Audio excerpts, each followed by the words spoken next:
नमस्ते स्टूडेंट्स, मैं लोकेश कुमार कलाल, वरिष्ठ अध्यापक सामाजिक विज्ञान।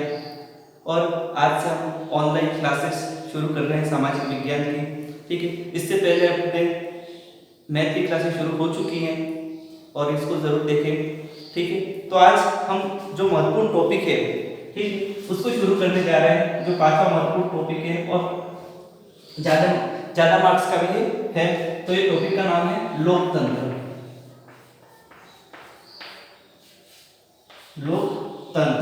लोकतंत्र को अपन प्रजातंत्र, जनतंत्र भी कहते हैं। और लोकतंत्र जो है उसको अपन लिखे अंग्रेजी में, ये शब्द डेमोक्रेसी शब्द से मिलकर बना है।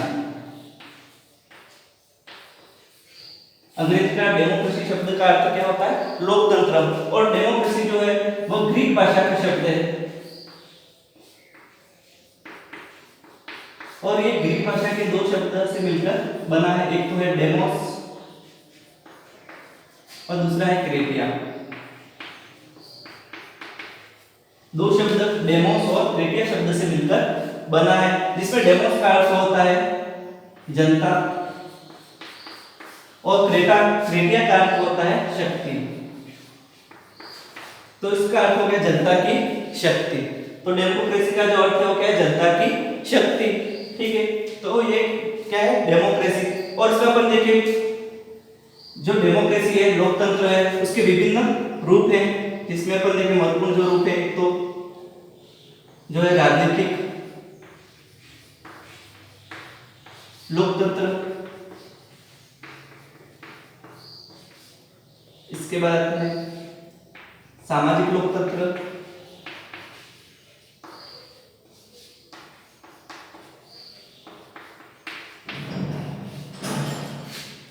थर्ड है आर्थिक लोकतंत्र,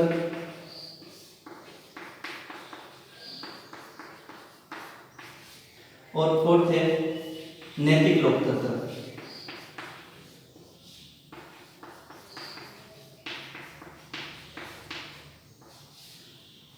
इसे अपन देखिए लोकतंत्र जो है उसके अनेक अर्थ हैं, लेकिन बर्न्स के अनुसार जो अपन देखिए बर्न्स ने परिभाषा दी थी, उन्होंने कहा था कि लोकतंत्र के अनेक अर्थ है, लेकिन इसमें जो भावनात्मक पक्ष जुड़ा हुआ होता है। किसने परिभाषा दी थी? बर्न्स ने परिभाषा दी थी। ठीक है, क्या परिभाषा दी थी? कि जो लोकतंत्र है इसके अनेक अर्थ है, लेकिन इसमें क्या भावनात्मक पक्ष भी जुड़ा हुआ होता है। ठीक है, और उसके अपन देखिए लोकतंत्र के विभिन्न रूप है, राजनीतिक लोकतंत्र, सामाजिक, आर्थिक और नैतिक लोकतंत्र। अब इसको अपन व्यवस्थित एक एक लोकतंत्र को पढ़ेंगे। सबसे पहला जो है वो राजनीतिक लोकतंत्र है।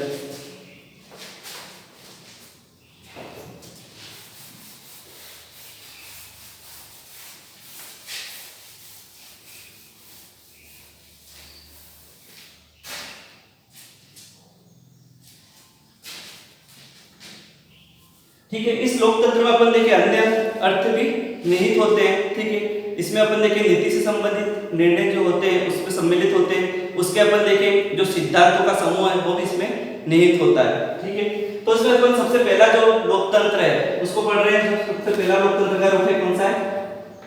राजनीतिक लोकतंत्र।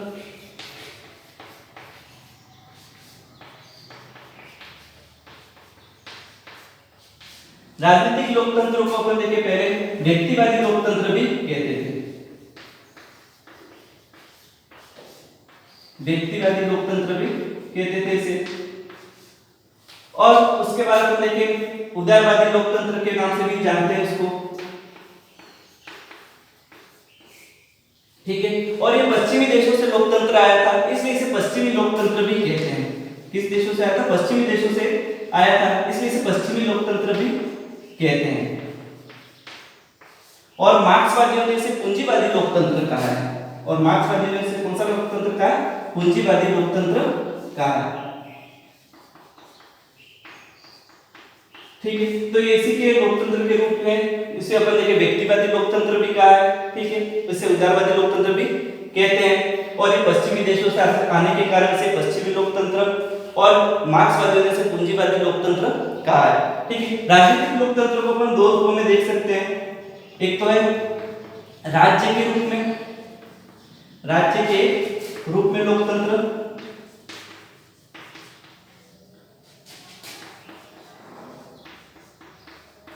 और एक है शासन के रूप में, एक शासन के रूप में लोकतंत्र।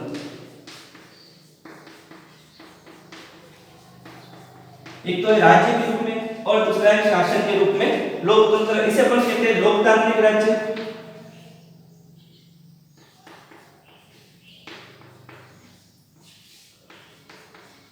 और इसे अपन कहते हैं लोकतांत्रिक शासन।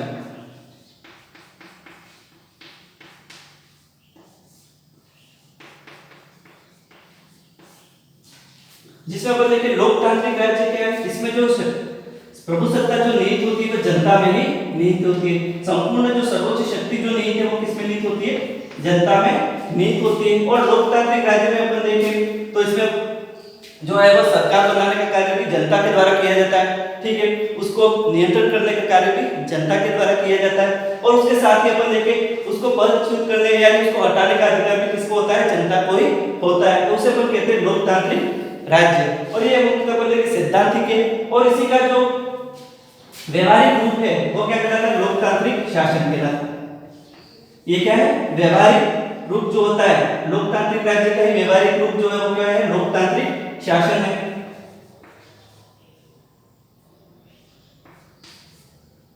ठीक है, तो ये लोकतांत्रिक राज्य है तो क्या है, सैद्धांतिक, और इसी का विकसित रूप क्या कहलाता है, लोकतांत्रिक शासन कहलाता है। ठीक है, लोकतांत्रिक शासन के दो भेद है। ठीक है, लोकतांत्रिक शासन के दो भेद है। एक तो जो है प्रत्यक्ष या शुद्ध लोकतंत्र, प्रत्यक्ष या शुद्ध लोकतंत्र, और दूसरा है अप्रत्यक्ष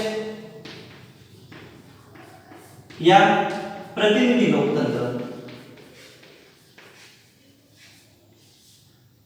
ठीक है, तो ये प्रत्यक्ष लोकतंत्र क्या होता है, जिसमें अपन देखिए जो शासन होता है वो सीधा जनता के हाथों में होता है।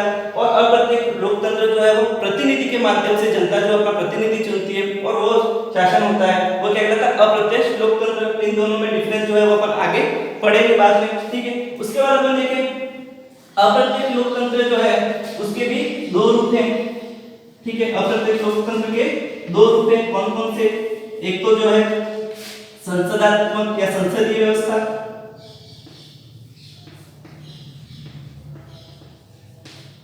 और दूसरी है अध्यक्षात्मक। एक तो संसदात्मक या संसदीय व्यवस्था, दूसरी अध्यक्षात्मक व्यवस्था। संसदीय व्यवस्था जो मिलती है वो ब्रिटेन में, इंग्लैंड में मिलती है। ठीक है, ब्रिटेन में। और अध्यक्षात्मक व्यवस्था जो है वो मिलते हैं अमेरिका में।